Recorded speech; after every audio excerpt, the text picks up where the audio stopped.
खड़ा है। हिंदी सिनेमा में गानों की अहमियत कभी कम नहीं हुई। चाहे फिल्म हिट हो या फ्लॉप, उसके गानों का असर सीधे दर्शकों के दिल तक पहुंचता है। आज भी संगीत सुनने वालों की तादाद कम नहीं हुई है। चाहे बच्चा हो या बुजुर्ग, हर कोई अपनी पसंद का गाना सुनकर सुकून पाना चाहता है। तेज रफ्तार जिंदगी में जब कुछ देर चैन चाहिए होता है तो लोग अपने फेवरेट ट्रैक्स की तरफ लौटते हैं। लेकिन 90 के दशक में एक अलग ही ट्रेंड उभरा। ऐसे गाने जो सीधे सीधे न कहकर इशारों में सब कुछ कह जाते थे। इन दोहरे अर्थ वाले गानों ने उस दौर में एक खास पहचान बना ली।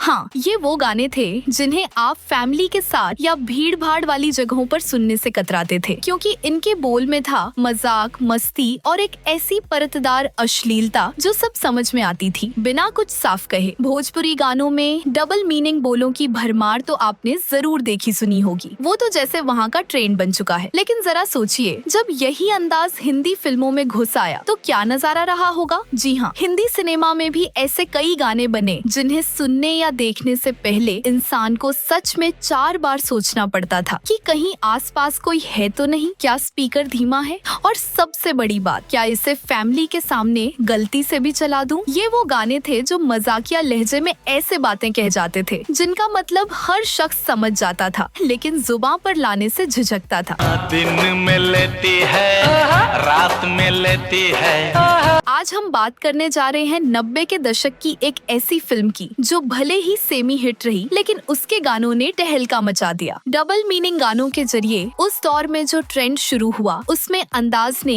अपनी एक अलग ही पहचान बना ली। क्या आपने कभी सोचा है कि सेंसर बोर्ड ने खड़ा है और मालगाड़ी जैसे गानों को बिना किसी कट के कैसे पास कर दिया, और आखिर क्या वजह थी कि इन्हीं जैसे गानों को दूसरी फिल्मों में बैन कर दिया गया। तो चलिए इस दिलचस्प सफर पर निकलते हैं 7 एनियाज रिवाइंड के साथ, जहां हर रिवाइंड में छुपा होता है एक नया खुलासा। चोली के पीछे क्या है, चोली के पीछे।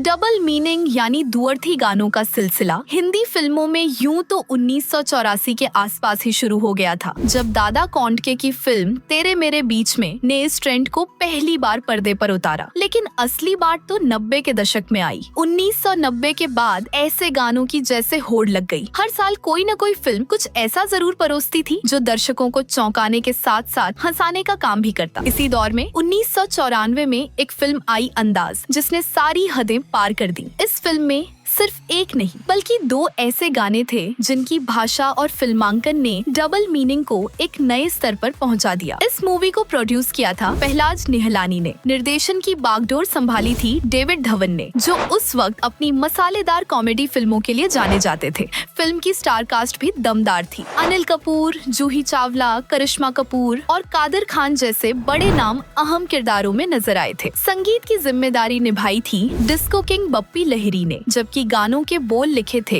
मशहूर गीतकार इंदिवर ने। इस फिल्म के लिए कुल 7 गाने तैयार किए गए थे और हर गाने में उस दौर के नामी गायकों की आवाज सुनने को मिली। कुमार सानू, उदित नारायण, विनोद राठौड़ और अभिजीत जैसे मेल सिंगर्स ने अपनी अलग अलग शैली से गानों को खास बना दिया। तो वहीं फीमेल वॉइसेस में अलका याग्निक, साधना सरगम, कविता कृष्णमूर्ति और सुदेश भोसले ने भी अपनी दमदार मौजूदगी दर्ज कराई। हर गीत में उस समय की म्यूजिक इंडस्ट्री की विविधता और चमक साफ झलकती है। हालांकि अंदाज ने बॉक्स ऑफिस पर कोई तहलका नहीं मचाया, फिर भी इसे एक सेमी हिट का दर्जा मिला। लेकिन जो चीज इस फिल्म को लगातार चर्चा में बनाए रखी, वो थे इसके गाने। दिलचस्प बात ये है कि ये फिल्म दरअसल 1992 में आई तमिल मूवी सुंदर कांडम का हिंदी रीमेक थी। अनिल कपूर ने फिल्म तभी साइन की थी जब स्क्रिप्ट में ऐसा कुछ भी विवादित नहीं था, न ही कोई डबल मीनिंग गाने थे। स्क्रिप्ट पढ़कर उन्हें फिल्म की कहानी पसंद आई थी और उसी आधार पर उन्होंने हामी भरी थी। मगर बाद में जो गानों में बदलाव हुआ, उसने फिल्म की दिशा ही काफी हद तक बदल दी। इसके बाद जब आंखें रिलीज हुई और ब्लॉकबस्टर साबित हुई, तो इंडस्ट्री में एक नया ट्रेंड शुरू हो गया। फिर खलनायक का वो मशहूर गाना चोली के पीछे क्या है आया, जिसने हर तरफ सनसनी मचा दी। चोली के पीछे क्या है, चोली के पीछे।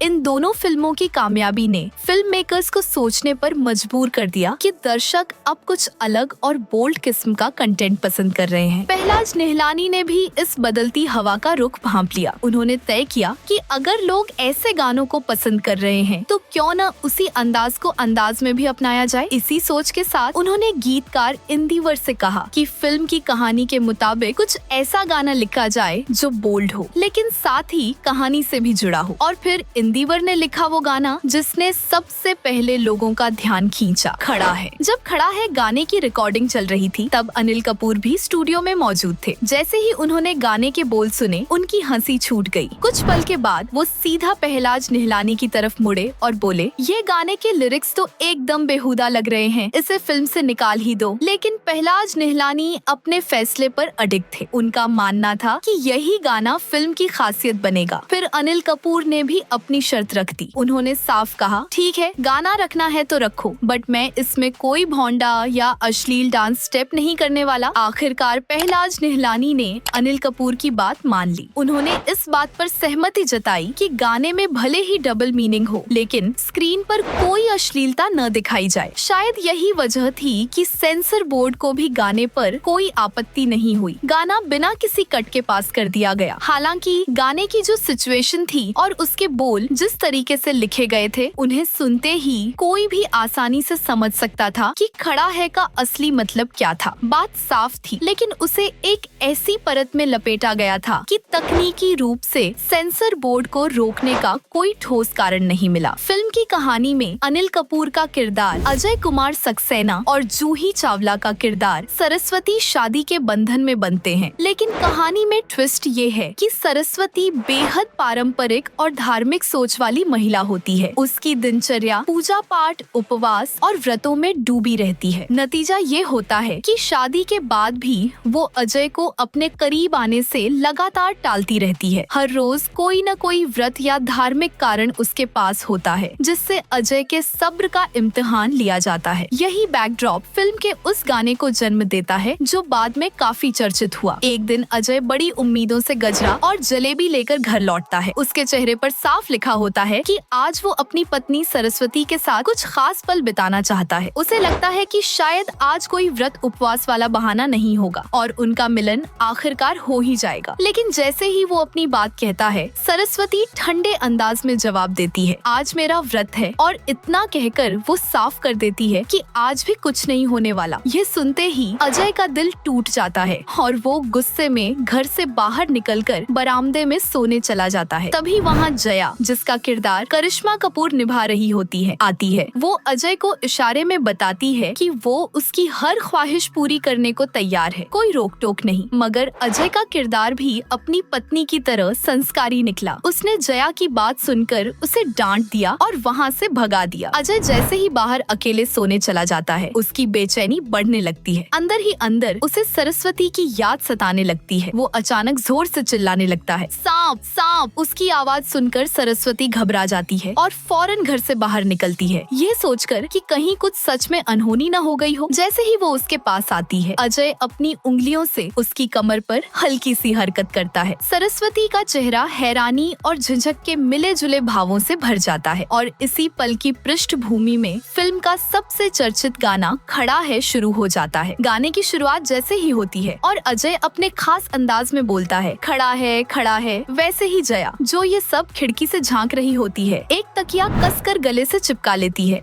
इस पूरे गाने में एक अजीब सा कॉमिक ड्रामा चलता रहता है जहां अजय बार बार घर के अंदर जाने की कोशिश करता है लेकिन सरस्वती हर बार दरवाजा बंद करके उसे रोक देती है। गाने का ये सिलसिला यही नहीं रुकता। धीरे धीरे आसपास के पड़ोसी भी इस शोर शराबे और नृत्य में शामिल हो जाते हैं। कोई खिड़की से झांक रहा है तो कोई आंगन में आकर ताल से ताल मिला रहा है। ये सब देखकर सरस्वती का पारा चढ़ जाता है और वो हाथ में झाड़ू उठाकर उन सबको दौड़ा देती है। आइए गाने के कुछ लाइनों को सुनते हैं। खड़ा है, खड़ा है, खड़ा है, दर पे तेरे आशिक खड़ा है। फिल्म में एक और गाना था जो अपने डबल मीनिंग बोलों की वजह से खासा चर्चा में रहा। इस गाने को भी इंदिवर ने ही लिखा था और इसकी शुरुआत एक हल्के फुल्के लेकिन स्पष्ट इशारे से होती है। सीन में अजय यानी अनिल कपूर कॉलेज से लौटकर घर आता है। उसके हाथ में एक खूबसूरत साड़ी और गजरा होता है जो वह प्यार से अपनी पत्नी सरस्वती जूही चावला को देता है। फिर मुस्कुराते हुए कहता है, चलो अब अंदर चलते हैं। और यहीं से शुरू होता है गाना जो बेहद प्रतीकात्मक और मजाकिया शैली में लिखा गया है। गाने की लाइनें थी, ये मालगाड़ी तू धक्का लगा रे धक्का लगा, गर्म हो गया इंजन इसका धक्का देता जा। गाने का फिल्मांकन और बोल दोनों ही इतने प्रतीकात्मक हैं कि दर्शक बिना कुछ कहे ही इसका मतलब समझ जाते हैं और इसी वजह से इसे आज भी अक्सर याद किया जाता है। अब इसमें कोई शक नहीं कि मालगाड़ी वाला गाना जितना शब्दों में बोल्ड था उतना ही उसका फिल्मांकन भी काफी अश्लील अंदाज में किया गया था। इसे देखकर यही सवाल उठता है कि आखिर सेंसर बोर्ड ने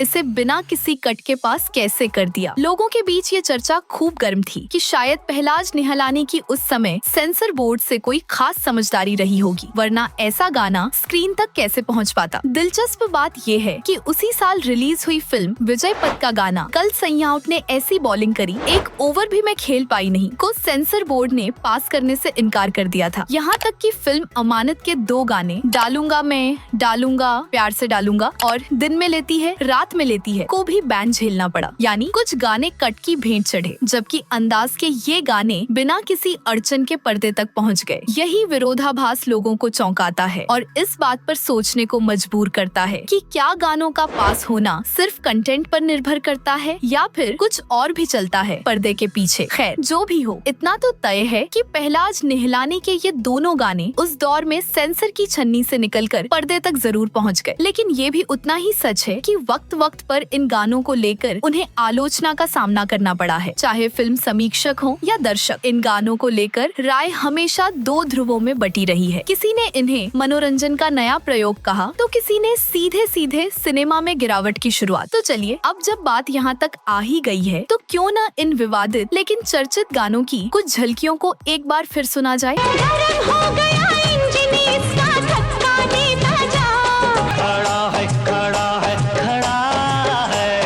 सच कहें तो इन दोनों गानों को फिल्म में शामिल करना खुद में एक बहस का मुद्दा रहा है। न सिर्फ इनके बोल डबल मीनिंग थे, बल्कि जिस अंदाज में इन्हें फिल्माया गया वो भी बेहद भड़काऊ और अश्लील था। कोई भी जरा ध्यान से इन गानों को सुने या देखे तो उसके लिए उनका असली मतलब समझना बिल्कुल भी मुश्किल नहीं होगा। तो दोस्तों, ये था 90 के दशक के सबसे चर्चित और विवादित गानों में से कुछ का पर्दे के पीछे का किस्सा, जो आज भी लोगों की यादों में जिंदा है, कभी हंसी बनकर तो कभी शर्मिंदगी के तौर पर। अगर आपको ये वीडियो पसंद आया हो तो लाइक जरूर कीजिए। कमेंट करके बताइए कि आपके हिसाब से ये गाने क्रिएटिविटी थे या बस सस्ती पब्लिसिटी। और हाँ, सब्सक्राइब करना न भूलें, क्योंकि 7 एनियाज रिवाइंड पर हम हर हफ्ते लेकर आते हैं ऐसे ही दिलचस्प किस्से, भूले बिसरे फिल्मी पलों और बॉलीवुड के अनकहे राज। अगली बार फिर मिलेंगे एक नई फिल्म, एक नई कहानी और ढेर सारे रिवाइंड के साथ। तब तक के लिए प्ले, पॉज और रिवाइंड करते रहिए।